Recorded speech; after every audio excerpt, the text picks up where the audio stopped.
তোমার কি কথাগুলো বিশ্বাস হচ্ছে না? তাহলে তুমি ছবিগুলো দেখতে পারো। দেখার কি আছে, আর বিশ্বাস না করারই বা কি আছে? যা সত্যি তারই তো ছবি আছে। কি সাহস লোকটা, না? কি দুঃসাহস! কিছু আজে বাজে ছবি পাঠিয়েছে আমাদের বাড়িতে তোকে নিয়ে। ওকে পেলে আমি একবার পিটিয়ে শেষ করে ফেলবো আমি। এইসব লোক কি আর সামনাসামনি পাওয়া যায় নাকি? সামনে না এলে সামনে আনার ব্যবস্থা করতে হবে। আগো কি কেলেঙ্কার কাণ্ড, কি কেলেঙ্কার কাণ্ড! পাড়ার লোকেরা জানতে পারলে তাদের কাছে তো মুখ দেখাতে পারবো নি। তোমাদের মুখ এত অল্পেতেই কেন ঢাকা পড়ে যায় বলো তো জেঠিমা? কিন্তু ইমন, ওই ছেলেটা আবার না কোনদিন কোনো অঘটন ঘটিয়ে বসে রে। তোকে নিয়ে এই জন্য আমার সব সময় ভয়। আমার চিন্তা কোনোদিনও যাবে না তোকে নিয়ে। আচ্ছা মা, এই যে আমার ছবিগুলো দেখলে, তোমরা তো জানতে না যে এই ছবিগুলোর পেছনে আসলে কি কারণ ছিল বা কি ঘটনা ঘটেছিল আমার সঙ্গে, তাই তোমরা আমাকে নিয়ে আকাশ পাতাল ভেবেছিলে।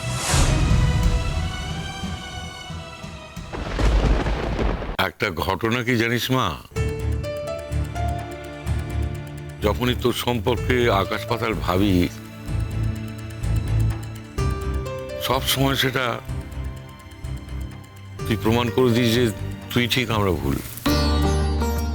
তাই আমি ঠিক করেছি যে তোকে নিয়ে আর কোনোদিন আকাশ পাতাল ভাববো না। তুই যা বলবি তাই শুনবো, তাই বিশ্বাস করব, আর অন্য কিছুকে গুরুত্ব দেব না।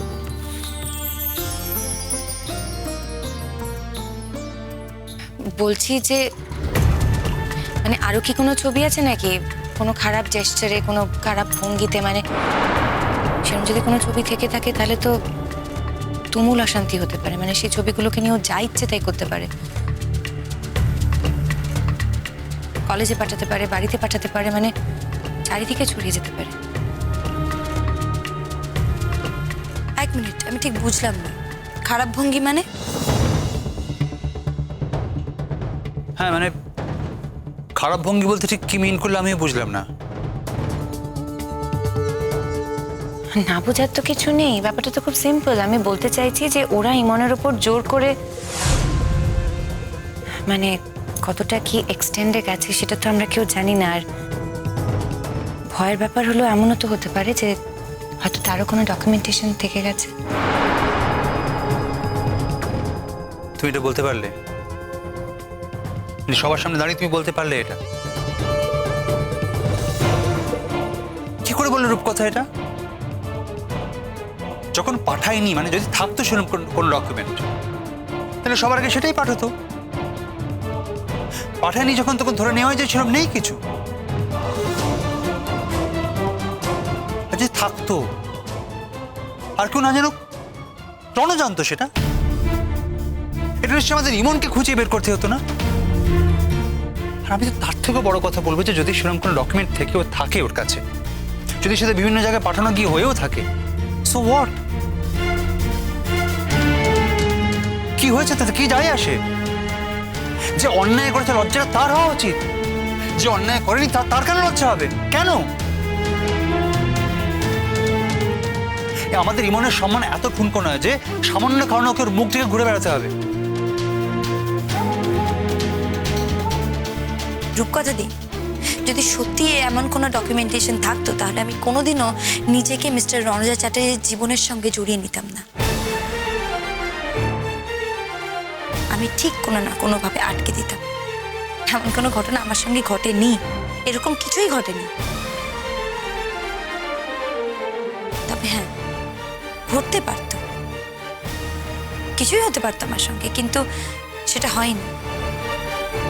বেঁচে গেছি, ভাগ্য জোরে বেঁচে গেছি, কিংবা এটাও বলতে পারো তোমার বন্ধুই আমাকে বাঁচিয়েছে।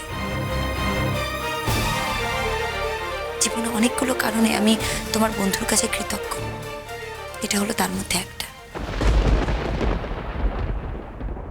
আমিও কিন্তু তাকে ছাড়বো না। কাল থেকে আমি তার খোঁজ শুরু করব। এটা নিয়ে যদি তুমি এখনই খোঁজ করা শুরু করো তাহলেই কিন্তু ওকে পাত্তা দেওয়া হবে। কেন করবে? এখন থেকে তোমার কিচ্ছু করার কোনো দরকার নেই। শোনো, আচ্ছা আমার কথা যদি কোনো দাম তোমার কাছে থেকে থাকে তাহলে আমার এই কথাটার দাম দাও। তুমি বুঝতে পারছো না ওর প্ল্যানটা কি? ও ডেফিনেটলি কলকাতায় এসে তোমাকে উত্ত্যক্ত করবে, বিরক্ত করবে তোমাকে। প্রথমে পোস্টে ছবিগুলো পাঠিয়েছে।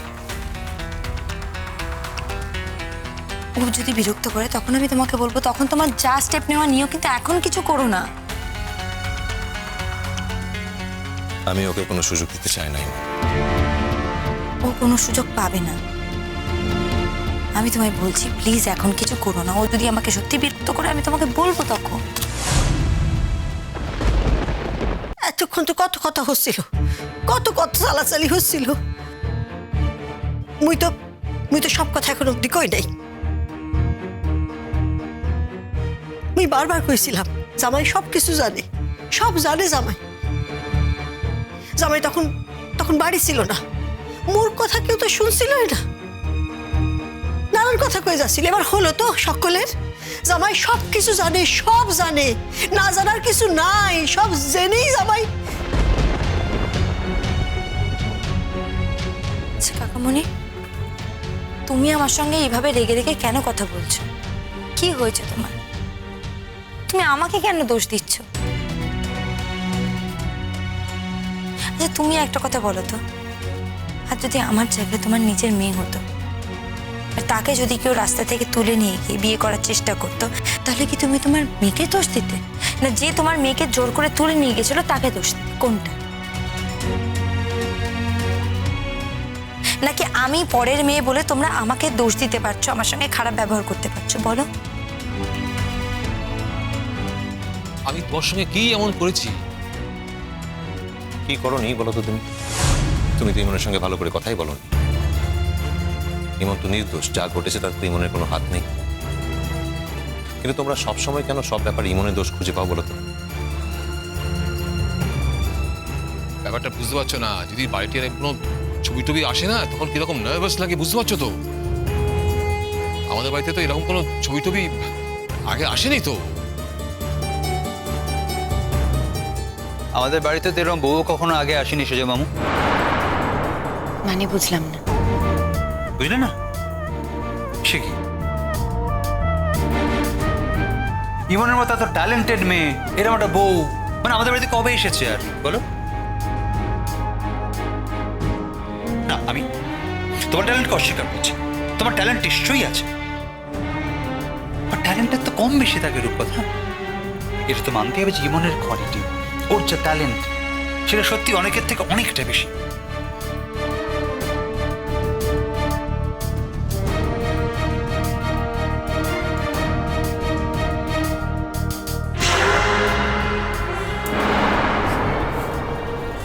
ছবিগুলো দাও, কি করবে?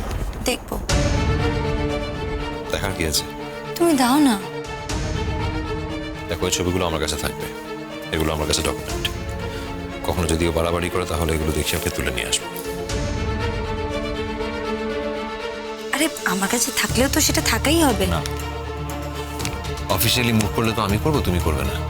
তাই ছবিগুলো আমার কাছেই থাকবে।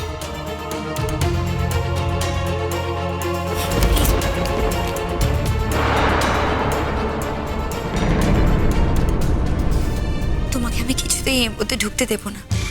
This is my promise. আমি আমার বাপিকে হারিয়েছি, তোমাকে হারানোর রিস্ক আমি কিছুতেই নিতে পারবো না। ওর সঙ্গে আমি একাই লড়াই করব, একা।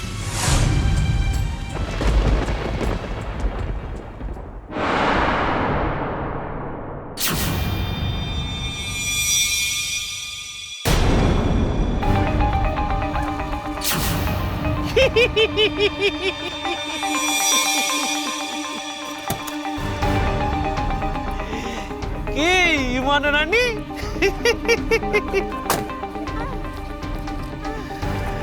কাল তোমার সাথে আমি একটা চ্যালেঞ্জ নিয়েছিলাম। তুমি রাস্তার মধ্যে সকলের সামনে চটি খুলে আমাকে মারতে গিয়েছিলে। তুমি চ্যালেঞ্জ নিয়েছিলে, আমিও চ্যালেঞ্জ নিয়েছিলাম। নে তোদের বৌদি বৌদিকে গাড়িতে তোল। কুসুম দোলা